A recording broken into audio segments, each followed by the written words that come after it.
오늘 하나님께서 우리에게 주시는 말씀은 마태복음 26장 31절에서 35절과 요한복음 21장 15절에서 17절입니다. 마태복음 먼저 보도록 하겠습니다. 26장 31절부터 35절까지 한 절씩 교독하고 마지막 절은 함께 읽도록 하겠습니다.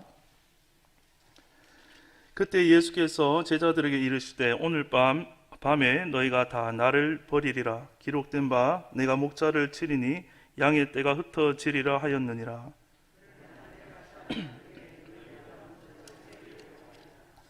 베드로가 대답하여 이르되 모두 주를 버릴지라도 나는 결코 버리지 않겠나이다.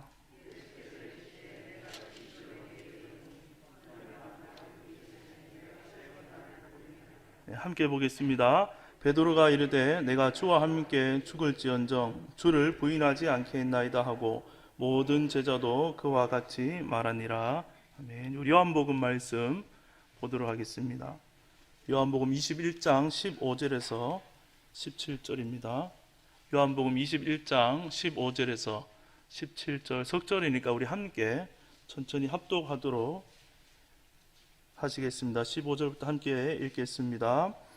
그들이 조반 먹은 후에 예수께서 시몬 베드로에게 이르시되 요한의 아들 시몬아 내가 이 사람들보다 나를 더 사랑하느냐 하시니 이르되 주님 그러하나이다.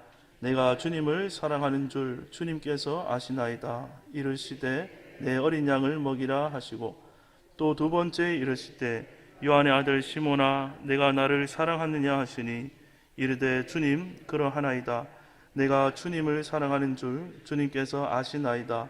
이르시되 내 양을 치라 하시고 세 번째 이르시되 요한의 아들 시몬아 내가 나를 사랑하느냐 하시니 주께서 세 번째 내가 나를 사랑하느냐 하시므로 베드로가 근심하여 이르되 주님 모든 것을 아시오매 내가 주님을 사랑하는 줄을 주님께서 아시나이다. 예수께서 이르시되 내 양을 먹이라. 아멘. 우리 시간에 옥승원 전도사님 올라오셔서 주님을 사랑하는 줄 주님께서 아시나이다 라는 제목으로 말씀 전해 주실 때 큰 은혜가 있기를 바랍니다.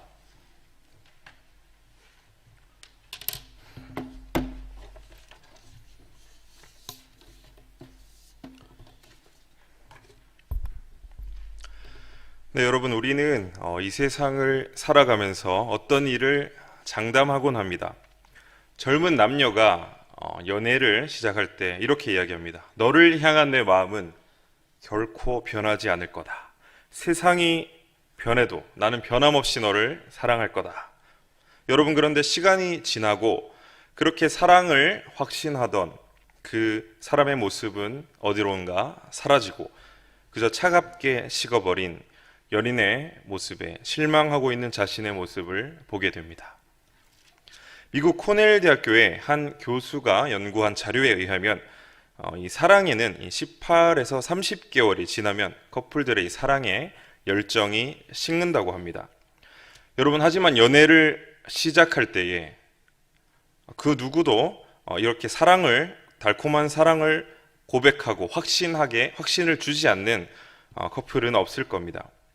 이 연인의 사랑에 대한 이 이야기를 통해서 우리는 너무나 쉽게 단면적이지만 너무나 쉽게 말을 꺼내고 이렇게 장담을 해버리는 인간의 모습을 볼 수 있습니다. 그런데 아이러니하게도 호기롭게 장담을 쉽게 하면서도 만약 장담한 것을 지켜내지 못했을 때에 그 상실감과 절망감은 매우 크다고 합니다. 호언장담했던 것을 지키지 못했을 때 그 부끄러움과 그 상실감은 경험해보신 분이라면 어떤 느낌인지 아시리라 짐작합니다. 오늘 본문의 요한복음 21장 15절의 말씀은 예수님께서 이미 약속하신 대로 부활하신 후에 갈릴리 호수에서 제자들에게 자신을 보이시는 장면으로 시작됩니다. 예수께서 제자들에게 오신 후에 조반을 드시고 베드로에게 내가 이 사람들보다 나를 더 사랑하느냐 이렇게 물어보고 계십니다. 예수님의 이러한 질문은 베드로의 과거 발언을 떠올리게 했을 것입니다. 그것이 이제 오늘 마태복음 26장의 말씀입니다. 마태복음 26장 31절에서 주님께서는 제자들에게 너희가 다 나를 버리리라 말씀하시면서 자신의 순환을 예고하셨습니다. 그러나 베드로는 본문의 33절에서 이렇게 얘기합니다. 베드로가 대답하여 이르되 모두 주를 버릴지라도 나는 결코 버리지 않겠나이다. 여러분, 베드로는 예수님의 수제자로서 주님께 누구보다 많은 사랑과 가르침을 받은 제자입니다. 모두가 주님을 버리는 상황이라 할지라도 나는 주님을 끝까지 신뢰하고 주님을 끝까지 따르겠습니다. 그의 장담은 그가 얼마나 예수님을 사랑하고 신뢰했는지를 잘 보여주고 있습니다. 하지만 그의 장담은 오히려 그를 더욱 절망에 빠지게 만듭니다. 더욱 부끄럽게 그를 만들게 되는 계기가 됩니다. 34절에서 예수께서는 베드로가 오늘 밤 닭 울기 전에 3번 나를 부인할 것이라 말씀하셨습니다. 베드로는 또 한 번 장담합니다. 내가 주와 함께 죽을지언정 주를 부인하지 않겠습니다. 여러분, 우리는 이 베드로가 장담하는 이 모습을 보면서 상황에 따라서 인간이 얼마나 쉽게 그의 인간의 마음이 변할 수 있는가를 볼 수 있습니다. 예수님의 수제자로 많은 사랑을 받았던 그는 누구보다 예수님에 대한 믿음과 신뢰가 두터웠을 것입니다. 하지만 상황이 급격하게 변하자 그는 예수님을 정말 주님께서 예언의 말씀을 하셨던 것처럼 닭이 울기 전에 주님을 부인하고 맙니다. 상황이 좋았을 때 그가 했던 장담, 그가 했던 다짐들은 모두 진심이었고 정말 믿음의 그 스스로의 고백이었을 것입니다. 하지만 정말 이 상황이 변함에 따라 그가 주님을 배반한 후에 그의 장담은 아무것도 아니었다라는 것을 그는 스스로 깨닫게 되었습니다. 그도 결국은 연약한 자고 어려움이 찾아올 때 무너지고 깨어지는 인간이었던 것입니다. 그런데 여러분, 우리는 베드로의 모습을 보면서 그를 쉽게 비판하거나 정죄할 수 없습니다. 주님께서 고난인 가운데 계실 때 그분을 배반했던 베드로의 모습이 어쩌면 우리의 모습이 아닐까 하는 생각이 들기 때문입니다. 오늘 본문의 말씀을 통해서 신앙인으로서 우리가 어떻게 행동해야 하는가, 어떤 마음을 가져야 할지 깨달을 수 있기를 바랍니다. 그리고 나아가서 주님의 마음을 깨닫는 이 시간이 되기를 소망합니다. 본문의 말씀을 통해서 우리가 깨달을 수 있는 것은 첫째, 우리는 나약한 인간이며 실패한 자임을 인정해야 한다는 것입니다. 여러분, 우리는 신앙생활을 오랜 시간 지속하다 보면은 자신도 모르는 사이에 매너리즘에 빠지게 된다는 이야기를 수도 없이 들어왔습니다. 이 주일이 일요일이 되면 교회에 가서 예배를 드리는 것이 그저 어느 순간부터 형식적인 나의 삶의 패턴에 불과하거나 혹은 그저 주일날 교회에 그냥 가는 사람, 그런 사람을 우리는 썬데이 크리스찬이라고도 부릅니다. 어떤 직분이나 자리를 담당하다 보면 그것이 나의 공로와 나의 노력을 인정받는 그런 것이라고 생각할지도 모릅니다. 여러분, 그런데 그런 신앙생활이 지속되다가 어느 순간 어려운 위기가 닥쳐왔을 때 어떻게 될까요? 가령 열심을 가지고 신앙생활을 했지만 정말 내가 지켜왔던 신앙이 어떤 위기에 의해서 한순간에 무너지는 경험을 하게 될지도 모릅니다. 여러분, 이런 상황이 빠질 때 당황하거나 낙심하거나 그런 경험을 하게 될지도 모릅니다. 이런 상황에 빠질 때 우리는 이것이 왜 나에게만 일어난 일일까라고 생각할지도 모르지만 여러분, 사실 생각해보면 이것은 지극히 당연한 일입니다. 왜냐하면 우리는 모두 연약한 인간이기 때문입니다. 베드로는 자신이 주님을 끝까지 따르겠다 장담하였고 이것은 그의 진심이었을 것입니다.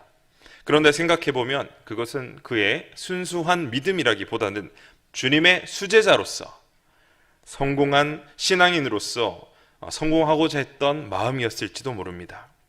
하지만 여러분, 베드로는 철저하게 실패를 경험했습니다. 우리가 살아가는 이 세상은 너무나 경쟁을 가속하고 유발시킵니다. 어린 시절부터 성공해야 한다. 1등만이 성공한 삶이다. 라고 경쟁을 계속해서 유발합니다. 1등만이 성공한 삶이라 가르치고 있습니다. 여러분, 신앙에 있어서도 우리는 성공한 신앙인이 되고자 하는 것일지도 모르겠습니다. 성령 충만한 그리스도인으로서 정말 이 세상에 선한 영향력을 행사하는 성공한 신앙인이 되기를 꿈꾸면서 여러 가지 훈련들을 여러분들 받았을지 모르겠습니다. 그러나 우리는 근본적으로 나약한 자이고 실패한 자임을 인정해야 합니다. 세상에서 성공해야 인정받을지 모릅니다. 그것은 세상의 논리는 맞습니다. 성공한 자, 뭔가 이렇게 큰 업적을 이룬 자만이 성공한 자입니다. 하지만 여러분, 성경은 역설적이게도 오히려 우리가 실패한 자임을 인정할 때, 우리의 모습 그대로를 주님께 솔직하게 보일 때, 그때가 비로소 진짜 신앙인이 되었다고 말하고 있습니다. 연약함을, 우리는 실패한 죄인이라는 것을 먼저 인정하면서 우리 있는 모습 그대로를 주님께 보여주며 오히려 그분의 도우심을 붙잡을 수 있기를 소망합니다. 두 번째, 우리는 용서받은 존재라는 것입니다. 주님께서는 본문 요한복음 21장 15절에서 17절에 한 번, 두 번, 그리고 세 번에 거쳐서 베드로에게 이렇게 물으십니다. 17절입니다.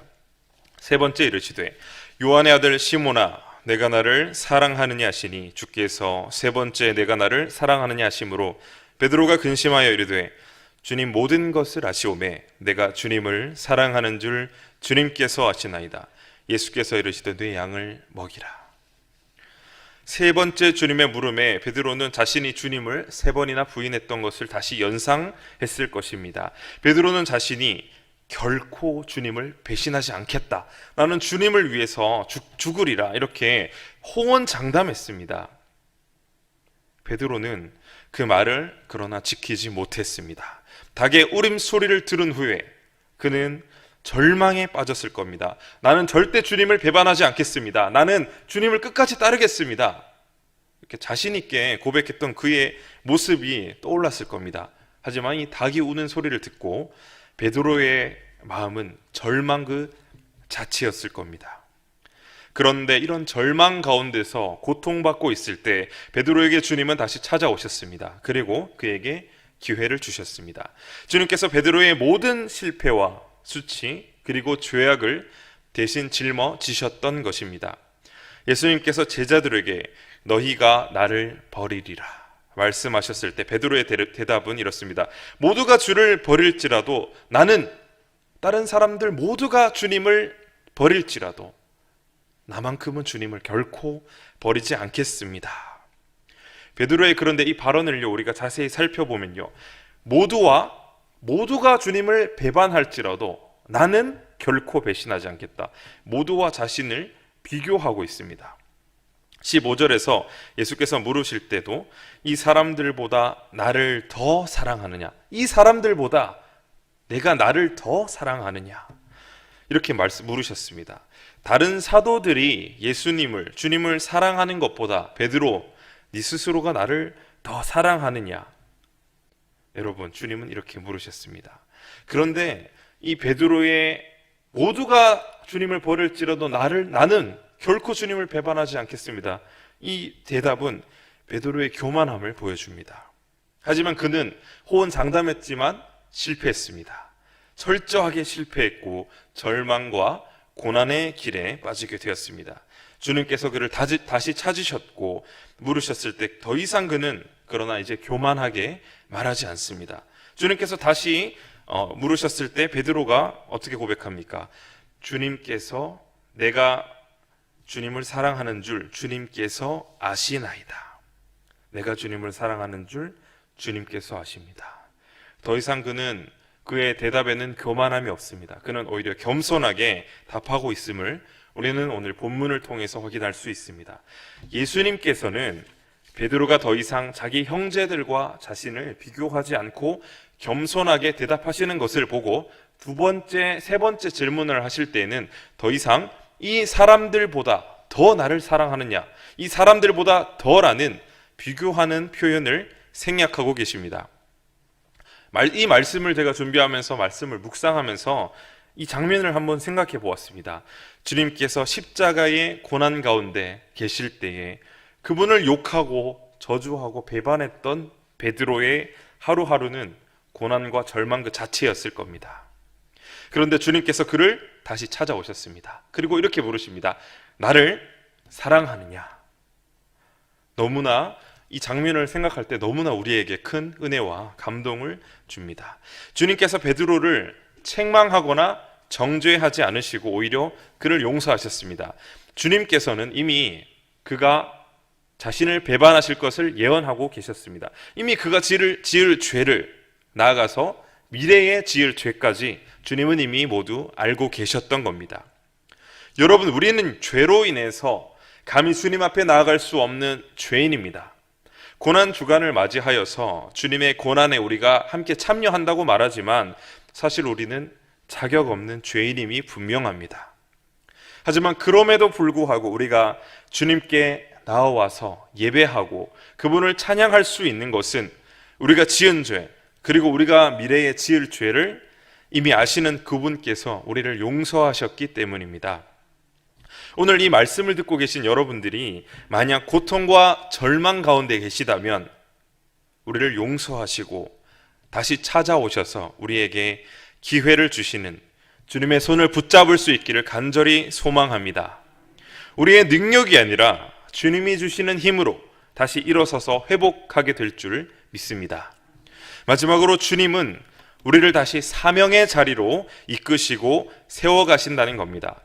베드로의 대답, 주님을 사랑하는 줄, 내가 주를 사랑하는 줄 주님이 아시나이다, 이렇게 대답한 후에 주님께서는 내 어린 양을 먹이라, 내 양을 치라, 내 양을 먹이라, 이렇게 3번 답을 하십니다. 주님께서는 베드로에게 나를 사랑하느냐 이렇게 같은 질문을 하시면서도 베드로의 대답을 들으신 후에 3번이나 자신의 양떼를 돌보실 것을 말씀하셨습니다. 여러분, 베드로가 어떤 상황이라고 말씀드렸습니까? 주님을 배반했습니다. 장담했던 그는 철저하게 실패했습니다. 주님이 고난받으실 때 주님을 배신했던 베드로입니다. 하지만 주님께서는 이런 자신의 죄로 인해서 낙담하고 있는 베드로를 용서하시고 그에게 사명을 부여하고 계신 겁니다. 주님을 배반한 후에 다시 본래의 삶으로 돌아가려는 그에게 다시 찾아오셔서 그를 다시 사명의 자리로 인도하시는 겁니다. 베드로의 용기와 다짐은 철저하게 실패했습니다. 하지만 그의 믿음은 실패하지 않았습니다. 여러분, 이것은 단지 베드로에게만 국한되는 것이 아닙니다. 주님을 따르는 모든 제자들, 그리고 우리에게 주시는 말씀입니다. 연약하고 자격 없는 우리가 당신의 양떼를 우리에게 맡기시고 우리를 사명의 자리로 이끌어 가시는 주님의 말씀을 기억하기를 소망합니다. 자격이 있기에, 능력이 있기에 우리가 사명의 자리에 서 있는 것이 아닙니다. 우리가 맡은 자리에서 사명을 감당하는 것은 주님께서 우리를 세우시고 인도하셨기 때문입니다. 자신의 용기를 믿었던, 능력을 믿었던 베드로 철저하게 무너졌지만 주님께서 그를 다시 일으켜 세우셨고 그는 후에 사도로서 정말 주님이 주신 맡은 사명을 잘 감당하였다는 것을 우리는 알고 있습니다. 여러분, 성공한 신앙인을 꿈꾸면서 때때로 우리 스스로의 힘으로 나아가곤 합니다. 하지만 여러분, 우리의 능력으로, 우리의 힘으로 나아가다 보면 반드시 우리는 한계에 부딪히게 됩니다. 스스로의 힘으로 가는 자는 반드시 무너지고 한계를 경험합니다. 우리가 주님의 사명을 감당하는 이유는, 우리가 사명을 감당할 수 있는 것은 우리를 세우시고 능력 주시는 주님이 계시기 때문이라는 것을 기억하기를 원합니다. 우리가 십자가 앞에 더 가까이 나아갈 수 있는 것은, 제가 이 말씀을 들으면서 찬송을 듣는데 정말 그 십자가 앞에 더 가까이 나아간다, 그런 가사의 찬양을 들었습니다. 우리가 주님의 십자가 앞에 더 가까이 나아갈 수 있는 것, 우리를 위해서 십자가를 지신 그분의 희생 때문이라는 것을 항상 기억하는 여러분이 되시기를 간절히 소망합니다. 여러분, 말씀을 맺고자 합니다. 베드로는 주님을 배반했습니다. 칼과 창을 든 군병들 앞에서가 아니라 요정들 앞에서 주님을 모른다고 3번이나 부인했습니다. 주님께서 하지만 그런 그에게 다시 찾아오셔서 내가 나를 사랑하느냐 물으셨습니다. 오늘 본문의 베드로는 겸손한 고백, 내가 주님을 사랑하는 줄을 주님께서 아십니다. 이것이야말로 그분께서 듣고 싶으셨던 말이었을 겁니다. 다른 사람이 다 모두가 주님을 버릴지라도 나만은 결코 배신하지 않겠습니다. 나는 주님을 끝까지 따르겠습니다. 주님을 위해 죽겠습니다. 라는 고백이 아니라 내가 주님을 사랑하는 줄을 주님께서 아십니다. 이 한 문장으로 주님의 크신 사랑과 용서가 모두 설명될 줄 믿습니다. 사랑하는 성도 여러분, 우리는 주님을 부인하고 때로는 주님보다 세상을 더 사랑하긴 합니다. 주님은 지금도 우리에게 묻고 계십니다. 내가 나를 사랑하느냐? 주님의 이 질문에 겸손히 엎드릴 수 있기를 소망합니다. 베드로가 주님을 부인하였듯이 우리도 그분을 부인하였지만 그분은 우리를 용서하시고 우리의 모든 죄를 짊어지셨기에 우리는 오늘도 그분 앞으로 나아갈 수 있습니다. 주님의 사랑과 은혜를 기억하시면서 주님을 사랑하는 줄 주님께서 아시나이다 믿음의 고백을 할 수 있는 여러분들이 우리 모두가 될 수 있기를 간절히 소망합니다. 이 시간 기도하도록 하겠습니다.